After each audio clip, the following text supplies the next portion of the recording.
Sejam bem-vindos ao primeiro vídeo do módulo 4 da disciplina de Termodinâmica para Engenharia Química 1. Eu sou o professor Gustavo Maia, do Departamento de Engenharia Química da Universidade Federal de São Carlos. Esse vídeo trata da origem da força, da energia, do calor e do trabalho. Antes de mais nada, é importante a gente pontuar que as palavras elas precisam de significado. Veja só, muitas dessas palavras elas são utilizadas no nosso cotidiano das mais diferentes formas. Mesmo ao longo da história, o significado e o emprego dessas palavras teve uma mudança significativa. Pensando nisso, qual seria então a motivação de abordar esse conteúdo dessa forma, utilizando o significado dessas palavras?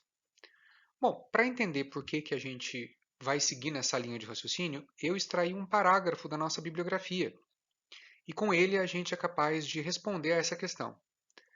Disse o seguinte, demorou muitos anos até que termos como a força, energia, temperatura, calor e trabalho, eles obtivessem as modernas definições operacionais e matemáticas, inclusive os seus nomes. Se a gente pegasse numa conversa hipotética os cientistas e os engenheiros modernos e botasse eles para conversar com os cientistas e engenheiros de 2, 3 séculos atrás, eles muito provavelmente não seriam capazes de se entender. Isso seria mais ou menos como uma torre de Babel. São palavras que tinham um significado há 200 e 300 anos atrás, ou até mais. Hoje, se tem um entendimento completamente diferente e, para piorar a situação, algumas delas têm uso cotidiano. Nós utilizamos elas no nosso dia a dia das mais diferentes maneiras.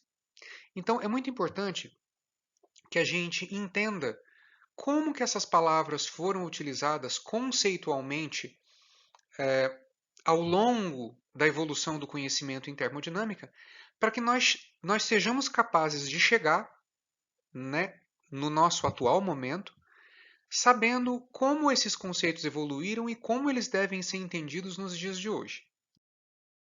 Vamos começar o nosso processo de dar significado à força. Vamos ler algumas curiosidades sobre como surgiu e como foi empregada a palavra força. Bom, claro, quando a gente pensa em força, é impossível não se relacionar esse conceito com Newton. Newton escreveu uma obra muito importante que representa grande parte dos seus estudos, que é chamada O Principia, que é essa obra aqui. Né? Principia é uma abreviação do nome do livro todo. Nele, o Newton deu 8 definições técnicas antes de declarar as suas 3 leis do movimento.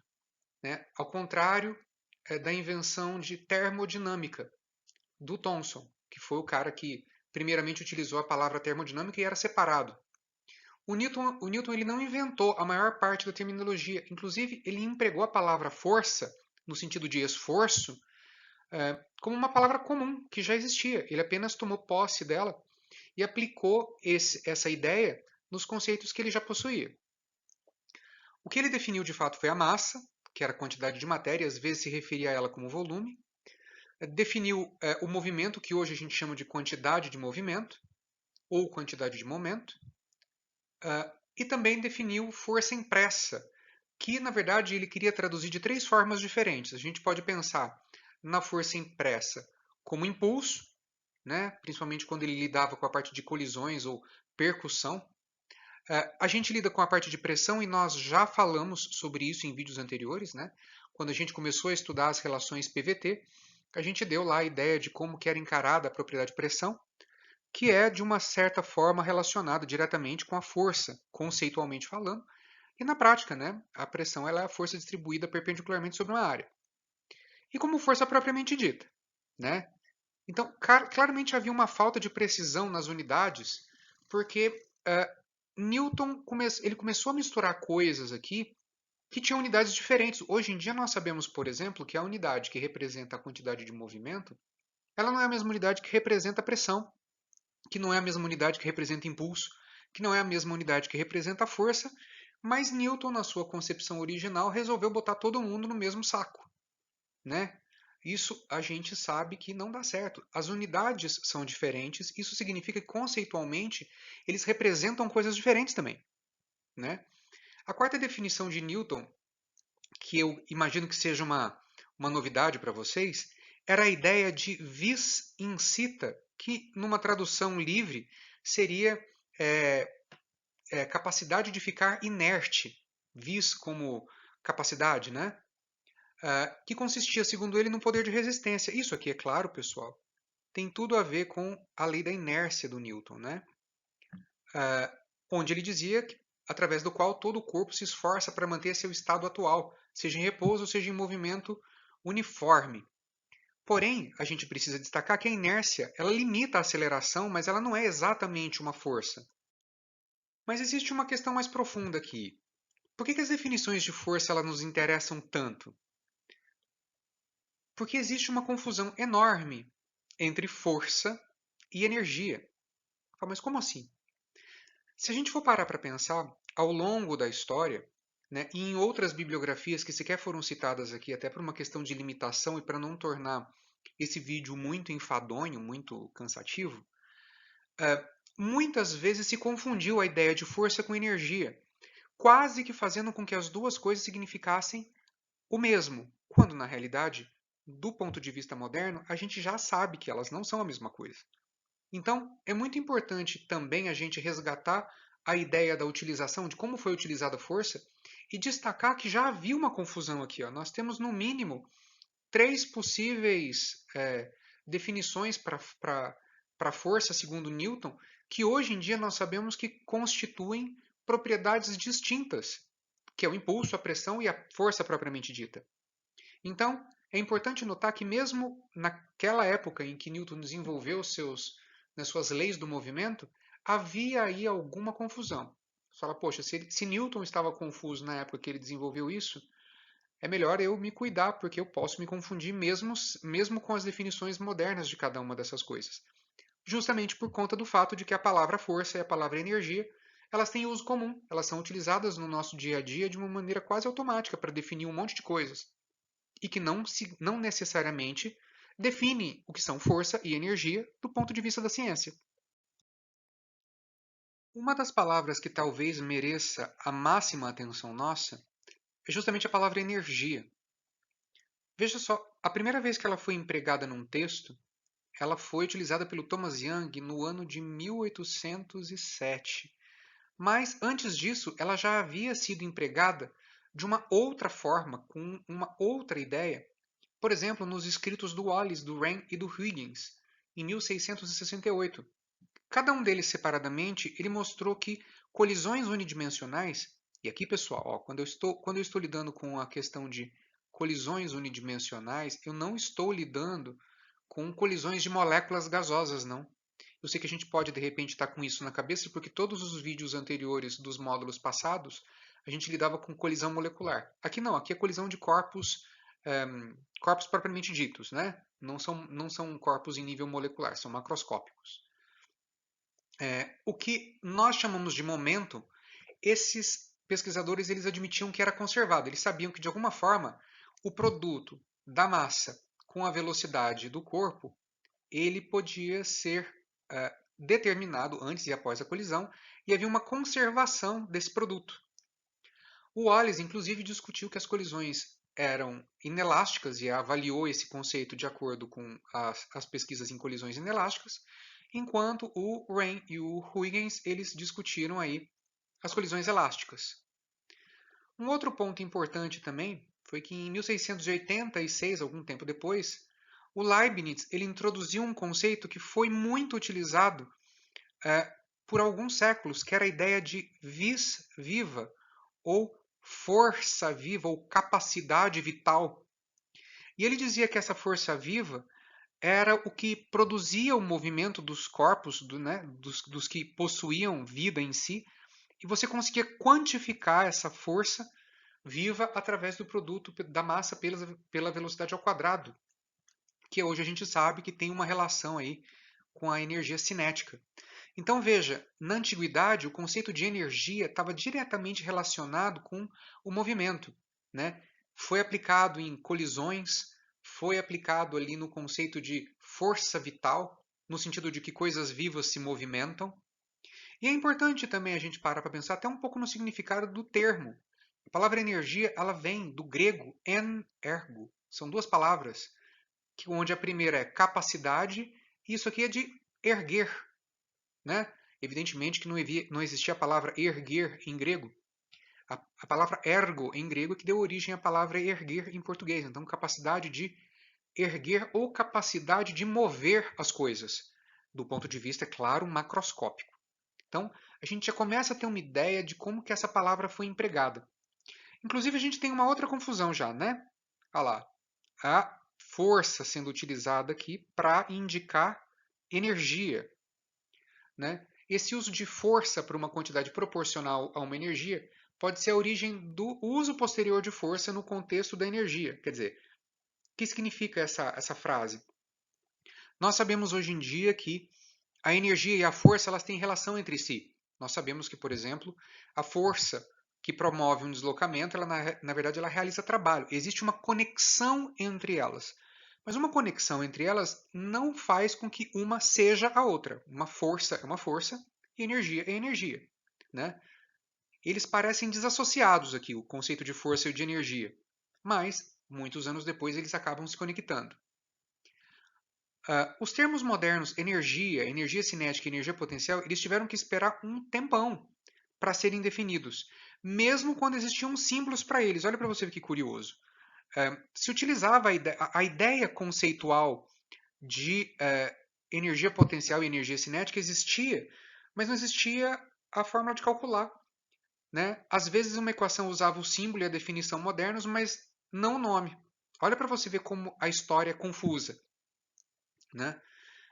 Nós temos aqui, por exemplo, ó, na sua mecânica analítica, que é o nome do livro dele, né?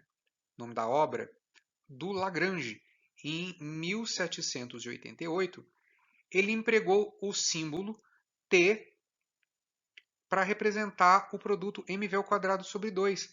Nós sabemos que isso aqui hoje em dia é a energia cinética, mas ele não deu esse nome, ele simplesmente disse que isso daí era, convenientemente, a metade da vis-viva. E veja que curioso, nós temos hoje a ideia de que as energias, tanto potencial quanto a cinética, elas são consideradas energias externas, porque elas dependem da posição. Veja, a velocidade aqui, ó, ela depende obrigatoriamente da posição do meu corpo. Então, elas são consideradas hoje, modernamente, como energias externas ou energias macro, energias que afetam o referencial do corpo como um todo. Esse conceito não havia na época de jeito nenhum, e nós, obviamente, precisamos lidar com essa diferença de nomenclatura. Então, se você pegasse um texto do Lagrange, muito provavelmente você não iria entender nada quando ele se referia ao termo massa vezes a velocidade ao quadrado dividido por 2, que hoje nós entendemos ser energia cinética, mas ele não acreditava que era assim, não. Além disso, em 1829, o Coriolis ele empregou o termo quantidade de trabalho. Olha que interessante. Mais uma vez, o trabalho associado à energia e associado ao movimento, né? Para mv ao quadrado sobre 2. Nós sabemos que mv ao quadrado sobre 2 não é trabalho. Trabalho é um tipo de energia, que nós só vamos descobrir sobre isso muito tempo depois. Nessa época, então, a palavra trabalho, a palavra energia, era tudo misturado. Veja, nós sabemos hoje em dia que isso daqui é energia cinética, isso aqui não é trabalho. O Jean-Victor Poncelet, na mesma época, ele chamou isso aqui de trabalho mecânico. Mecânico, pessoal, porque tudo que está relacionado à velocidade tem aí uma conotação mecânica mesmo, né? A forma que nós definimos o trabalho hoje em dia, que é a força vezes o deslocamento, aqui na sua forma diferencial, né, f dx, ela já era conhecida na mecânica de muito, muito tempo, mas ninguém conectava os termos. Por outro lado, em termodinâmica a gente não usa o termo força vezes deslocamento, a gente usa o equivalente dele, que é pressão vezes o volume. É possível demonstrar facilmente, pessoal, que a força vezes o deslocamento ela consegue ser transformada em pressão vezes o volume, de uma maneira bem simples até. Então, uma outra coisa que eu gostaria de mostrar para vocês nesse slide, e com esses conteúdos aqui, é como que o conceito de energia ele era confuso. E tem mais. Em 1834 e 35, o Hamilton ele aplicou os conceitos do Leibniz sobre o vis viva e ele cunhou o termo função de força para representar a força viva acumulada. Isso aqui, pessoal, força viva acumulada, é o que seria lá o primitivo da nossa atualmente conhecida energia potencial, né? Que é uma energia que está acumulada e tem o potencial de se transformar em alguma outra. Mas veja, ela está aqui nesse caso, ela desempenha um potencial, ela está acumulada do ponto de vista da sua posição. Mais uma vez, a palavra posição vem aqui dar o ar da graça. Porque nós temos outros tipos de energia que são armazenadas, que são acumuladas, mas esse acúmulo não se deve à posição. Ele tem outras características e nessa época nem se sabia disso ainda. Além do mais, prosseguindo na evolução do que seria a ideia de energia e todas as possíveis confusões decorrentes disso, o Helmholtz ele fez um desenvolvimento matemático que expressava a conservação da energia mecânica. Veja que a gente já tem uma ligação entre trabalho, velocidade, entre a ideia de força, junto com energia, tudo do ponto de vista mecânico, né? Segundo consta, não apenas ele, mas a maioria dos outros pesquisadores da época, chamou esse processo todo de conservação da força. Olha que interessante. Nós sabemos hoje em dia que não é a força que se conserva, né? Eu sei que você já tem bagagem suficiente para entender que o que está sendo conservado aqui é a energia. Mas nessa época era tudo misturado ainda, não se distinguia uma coisa da outra, né? Então é por isso que é bastante estranho aos nossos ouvidos imaginar que a gente conserva a força. O Helmholtz ele também escreveu o seguinte: para melhor concordar com a maneira costumeira de medir a intensidade das forças, proponho chamar a quantidade em mv² a quantidade de vis viva que corresponde idêntica à quantidade de trabalho. Ou seja, ele resolveu falar que a quantidade de trabalho ela era diretamente medida pela vis viva. Veja, pessoal, o conceito de vis viva para definir o que é energia, ele caiu algum tempo depois disso aqui, né? Então, ele redefiniu a vis viva da mesma forma que o Coriolis. Ele ajudou a estabelecer, então, a definição moderna de energia potencial. Você fala, nossa, Gustavo, espera um pouco, que isso aqui está tudo muito confuso. O que ele está dizendo aqui é que ele decidiu igualar o trabalho da força exercida para mover um corpo à sua própria vis viva. Hoje nós sabemos que isso não é bem assim, mas foi assim que ele idealizou. Então, veja, desde a ideia original da aplicação do conceito de energia até a sua evolução, ela foi sendo ali confundida com a força. Nós sabemos hoje em dia que são coisas diferentes, mas se a gente não tem um aparato histórico que mostra para a gente que mesmo pesquisadores do gabarito de Helmholtz, de Hamilton e de todos os outros que lidaram com os conceitos antigos de energia, energia mecânica, energia potencial, com a ideia dessa vis viva, que é essa força vital que no fim era energia, ou seja, essa conexão íntima entre energia e força, se para eles era confuso, imagina hoje em dia, que tem mais definições ainda e de repente você pode encontrar em algum lugar um texto que indica um conceito inadequado ou defasado de energia, ou de força, ou de energia cinética, enfim. Temos aqui uma outra questão, olha. O Helmholtz ele considerou que uma massa, inicialmente em repouso, caindo sobre a gravidade de uma altura h, ela corresponderia lá à transformação de energia cinética, que não era chamada de energia cinética ainda, em energia potencial. Você transformava o potencial de queda em movimento de fato. Ele, na verdade, não usou o termo energia potencial. Ele chamou, veja, a energia potencial ele chamou de tensão. Então, isso tudo é muito confuso do ponto de vista histórico, a ponto da gente realmente ficar pensando, falando, nossa, como é que eles desataram esse nó? Deu um certo trabalho, né? E existem aí algumas passagens da história que ajudaram a separar todo mundo. Não, vamos tirar esses conceitos todos desse emaranhado de informações e vamos colocar cada um no seu devido lugar. Isso foi feito.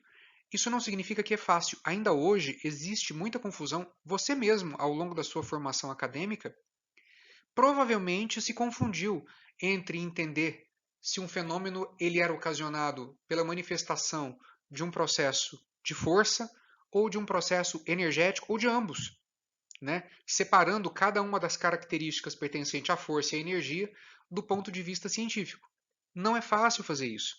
E isso cai na ideia de utilizar esses conceitos para poder trazer essa discussão, trazer esse conhecimento para que a gente possa até dar valor, hoje em dia, na separação que eles têm e nos pesquisadores que conseguiram tirar esse enorme nó termodinâmico nas definições dessas propriedades. Outra dupla que causa bastante confusão nas suas definições ao longo da evolução da ciência é a ideia de calor e de trabalho.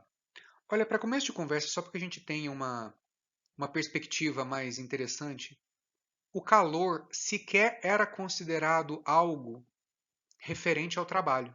Eles eram coisas que, em princípio, eram completamente distintos entre si. Hoje em dia, nós sabemos que calor e trabalho eles são equivalentes e que ambos são uma manifestação energética em trânsito, que envolve, de alguma forma, movimento.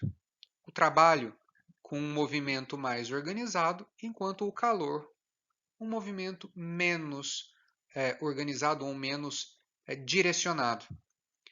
Sobre eles, em 1667, Becker, que era um pesquisador da época, ele postulou a existência de uma substância que se conservava, que era chamada flogístico.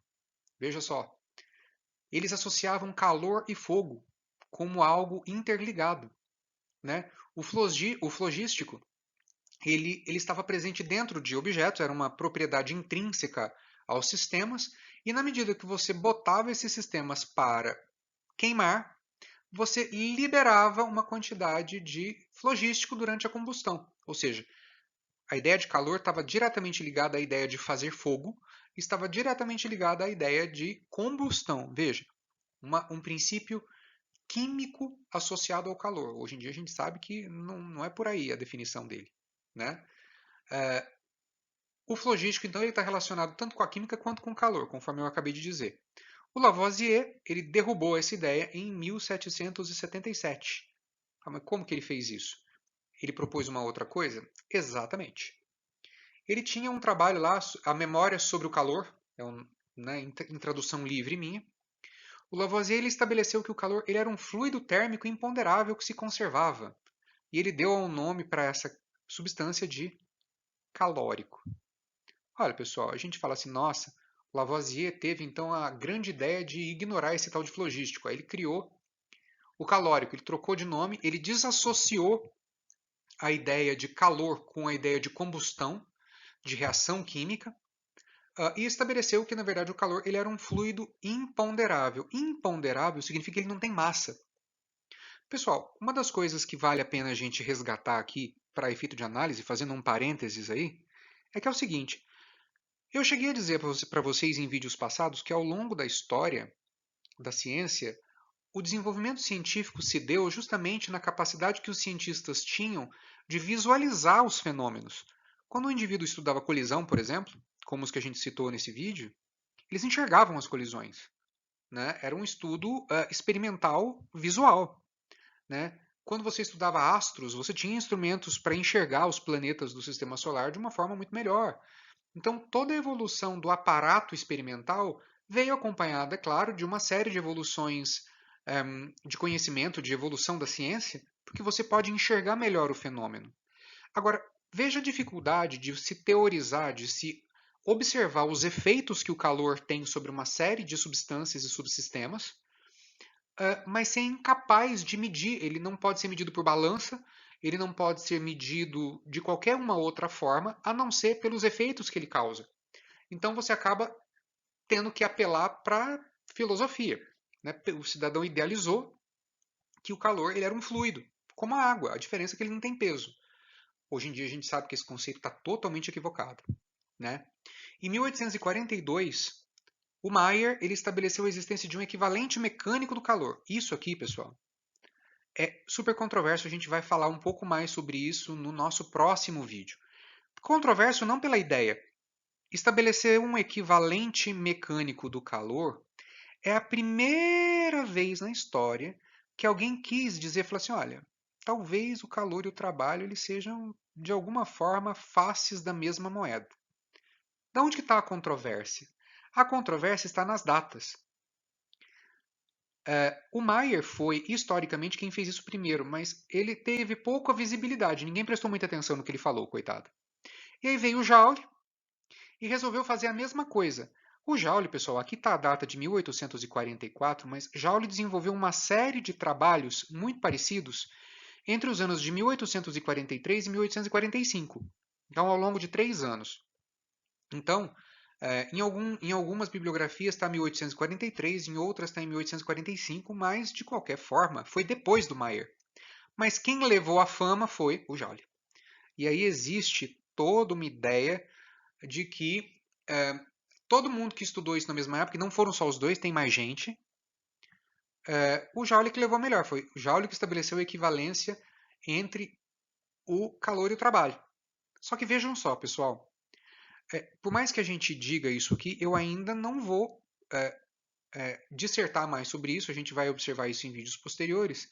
O que significa na prática que o trabalho e o calor eles têm a mesma natureza? Bom, eu já deixei uma pista aqui. Ambos têm uma relação com o movimento. O calor e o trabalho eles têm algum tipo de movimento associado a eles. E a gente vai discutir melhor isso no módulo 5. No módulo 4, a gente vai apenas estabelecer que eles foram conectados. Como eles foram conectados, a mecânica, a beleza da relação que existe entre eles, a gente vai se aprofundar melhor no módulo 5, no próximo módulo. Além disso, nós temos problemas associados com escala de temperatura. Você fala assim, poxa, mas a temperatura estava lá, coitada, tão boa, né? Lidando com a ideia de quente e frio, por que tem problema com a temperatura? Porque eu não sei se vocês repararam, mas até o momento todas as escalas, não a definição do que é temperatura, tá, pessoal? Eu estou me referindo a escalas. Escala Celsius, escala Fahrenheit, outras escalas que são baseadas em substâncias, elas são ruins do ponto de vista científico, porque você não pode generalizar elas. Mas como assim não pode generalizar? Por mais que hoje em dia a gente saiba que a escala Celsius é muito boa, que o ponto de ebulição e o ponto de fusão da água na pressão de um bar fornece uma escala termométrica bastante razoável, nessa época não se sabia. E o objetivo era você tentar estabelecer uma maneira de calcular uma escala de temperatura, ou de estabelecer uma escala de temperatura que realmente representasse a propriedade para ela descrever as condições de um corpo. Isso não aconteceu até meados da década aí de 1850, que foi quando Lord Kelvin entrou na história e utilizou o conceito de calor e de trabalho para conseguir estabelecer essa escala. Aí você fala assim, mas como assim? Como que ele utilizou a ideia de calor e de trabalho? Veremos em vídeos posteriores. Eu vou terminar esse slide com uma pergunta para você, mas para que tudo isso? Por que eu estou fazendo essa abordagem? Eu estou terminando com a mesma pergunta que eu iniciei. É para deixar você desesperado? É para deixar você em insônia aí, ou me odiando profundamente, né? Por querer buscar significado em coisas que hoje em dia já nem são assim? Eu vou explicar por quê, pessoal. Quando a gente lida com palavras que têm uso cotidiano e que já tiveram outros significados, nada nos impede de pensar nelas nos significados antigos.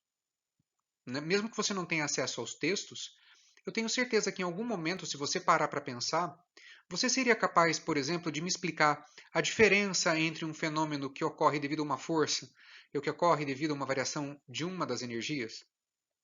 Veja, calor e trabalho aqui, por mais que não estivessem totalmente relacionados, já havia uma ideia de que eles podiam se relacionar desde 1842. Só que, veja, ninguém chamou calor de energia e nem trabalho de energia também. Eles têm individualidade aqui, eles são indivíduos, eles têm conceito próprio. Até nós entendemos que o calor e o trabalho e outras manifestações mais podem ser conectadas através do termo energia, demorou um tempo. Isso, mesmo para um estudante moderno de termodinâmica, É um desafio e tanto. E por que é desafiador? Porque se você procurar em todos os livros de termodinâmica, ainda não existe uma definição precisa do que é energia. A energia é o combustível da termodinâmica. Ela é a razão pela qual todo o conhecimento que nós agrupamos aqui tem sentido. Então é muito estranho a gente colocar coisas tão distintas como calor e trabalho. Mais futuramente a gente vai lidar com o conceito de energia interna, entalpia. Como essas propriedades se conectam? Por que elas podem receber a mesma nomenclatura de energia? O que elas têm em comum que faz com que elas sejam, no fim das contas, apenas manifestações distintas desse conteúdo todo de informação que a palavra energia carrega? Então, pessoal, eu estou abordando o nosso texto dessa forma, estou abordando o nosso início de estudo termodinâmico assim, porque vale muito a pena a gente valorizar todas as evoluções científicas que foram obtidas ao longo da história e que contribuíram para que a gente chegasse hoje no conhecimento termodinâmico que a gente tem. Eu finalizo esse vídeo com a nossa bibliografia. Dessa vez nós não estamos utilizando um livro como texto base, nós estamos utilizando um artigo que eu considero fenomenal, que foi o artigo do professor Saslow. Ele escreveu um artigo sobre a história específica da termodinâmica, não sobre a história da ciência, mas a história da termodinâmica, numa revista chamada Entropia. Tem aí o site, caso você queira acessá-lo. Ele é muito mais amplo, eu precisei, obviamente, filtrar a quantidade de informações históricas que o professor Saslow traz, para que a gente tivesse algum direcionamento. Mas se você tiver alguma curiosidade sobre a história da termodinâmica, se aprofundar um pouco mais na, na evolução de cada um desses termos, ele certamente vai te fornecer respostas muito importantes. Esse artigo ele é aberto, né? A revista deixou esse artigo como um paper aberto, então você pode baixar ele sem custo nenhum, você não precisa estar dentro de uma universidade para ter acesso a ele. E serve aí para aguçar a sua curiosidade. O texto está em inglês, mas é muito fácil de ser lido, tem muitos termos técnicos e o artigo é bem linear. Eu agradeço a vocês mais uma vez a presença e ao assistirem esse vídeo. Espero que vocês possam ter aí algumas dúvidas ou que isso tenha despertado em vocês alguma curiosidade para que a gente navegue aí pela história da ciência. E eu vejo vocês, é claro, no nosso próximo vídeo. Muito obrigado e até mais.